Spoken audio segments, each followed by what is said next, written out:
Hi friends, paneer, beans, carrot, kodamalaga. இத வச்சு சூப்பரான பன்னீர் வெஜ் புலாவ் நான் இன்னைக்கு செய்ய போறேன். வாங்க பன்னீர் வெஜ் புலாவ் எப்படி செய்யறதுன்னு பார்க்கலாம்.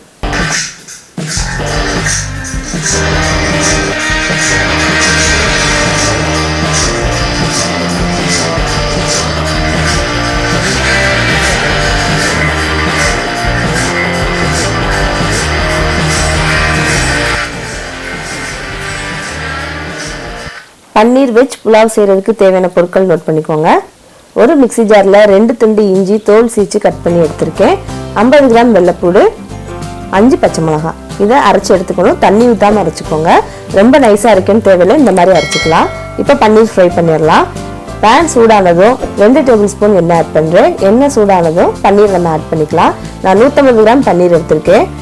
இதை ஒன்றா போட்டு பொரிச்சு எடுத்துக்கோங்க. இந்த பன்னீர் நான் வீட்டில் ரெடி பண்ண பன்னீர். நெக்ஸ்ட் வீடியோவில் நான் உங்களுக்கு பன்னீர் எப்படி பண்ணுறதுன்னு அப்லோட் பண்ணுறேன். இப்போ ஒரு பக்கம் ஃப்ரை ஆயிடுச்சு. இதை பரட்டி விட்டுறலாம். 2 பக்கமும் நல்லா ப்ரௌன் கலரில் ஃப்ரை ஆகணும். நம்ம பன்னீர் ஃப்ரை பண்ணி புலாவில் போடும்போது பன்னீரோட டேஸ்ட் நல்லா கிடைக்கும். இந்த மாதிரி ஃப்ரை பண்ணியாச்சு. இப்போ ஒரு பிளேட்டுக்கு மாற்றி நம்ம எடுத்துக்கலாம்.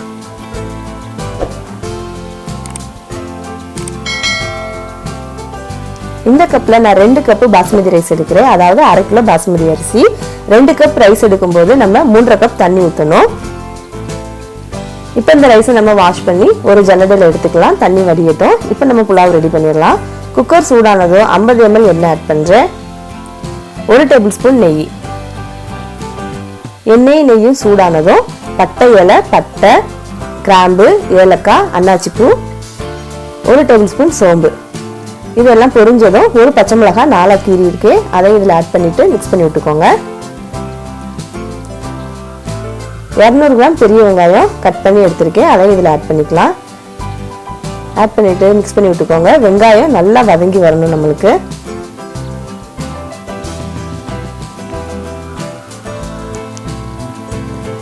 இப்போ வெங்காயம் வதங்கிருச்சு. நம்ம அரைச்சி வச்சிருக்கிற இஞ்சி பூண்டு பச்சை மிளகாய் பேஸ்ட் ஆட் பண்ணிக்கிறேன்.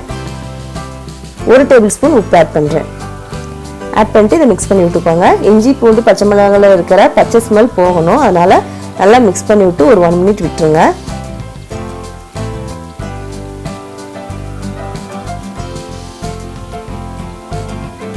இப்போ நம்ம தக்காளி ஆட் பண்ணலாம். 100 கிராம் தக்காளி கட் பண்ணி எடுத்திருக்கேன். இதையும் மிக்ஸ் பண்ணி விட்டுக்கோங்க. இப்போ இந்த தக்காளியில் நம்மளுக்கு நல்லா வதங்கி வரணும். இதை மிக்ஸ் பண்ணிட்டு ஒரு 1 மினிட் விட்டுட்டோம் அப்படின்னா தக்காளி நல்லா நமக்கு வதங்கி வந்துடும். பாருங்க, 1/2 கப் புதினா, 1/2 கப் மல்லி ஆட் பண்ணிட்டு மிக்ஸ் பண்ணி விட்டுக்கோங்க. இப்போ நம்ம வெஜிடபிள்ஸ் ஆட் பண்ணலாம்.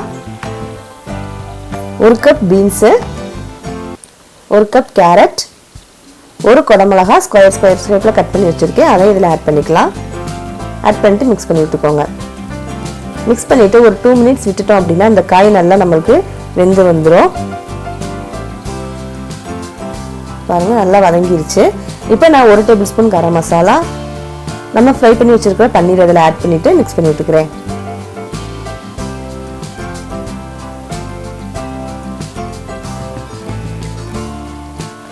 இப்போ இந்த ஸ்டேஜில் நம்ம தண்ணி ஆட் பண்ணணும்.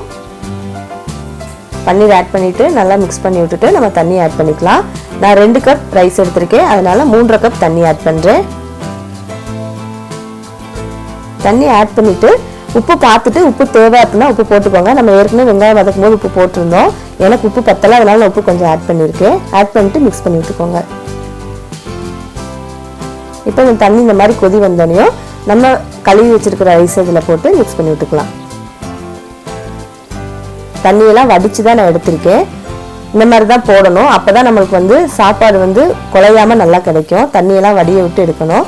மிக்ஸ் பண்ணிவிட்டு 1/2 லெமன் புழிஞ்சு விட்டு குக்கரை மூடி 1 விசில் வச்சு எடுங்க. 1 விசில் வந்துருச்சு. இப்போ நம்ம குக்கரை ஓப்பன் பண்ணலாம். 1 விசில் வந்தோடனே ஒரு 2 மினிட்ஸ் கழிச்சு குக்கர் ஓப்பன் பண்ணுங்க. ஓப்பன் பண்ணிவிட்டு 1 டேபிள் ஸ்பூன் நெய், கொஞ்சோண்டு புதினா கொத்தமல்லி தூவி விட்டு இதை கிளறி விட்டுக்கோங்க.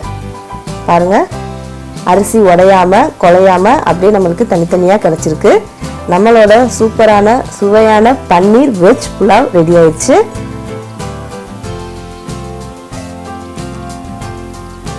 இதை நான் ஒரு பிளேட்டுக்கு மாற்றி எடுத்துக்கிறேன். இந்த புலாவோட நான் குக்கும்பர் ஆனியன் வச்சு ரைத்தா பண்ணி எடுத்திருக்கேன். நீங்களும் இந்த ரெசிபி உங்கள் வீட்டில் ட்ரை பண்ணி பாருங்கள். மறக்காமல் எனக்கு கமெண்ட் பண்ணுங்கள்.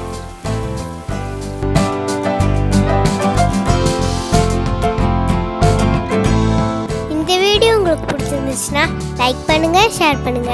மறக்காம சாட்டர்டே ரெசிபிஸ் சேனலை சப்ஸ்கிரைப் பண்ணிடுங்க.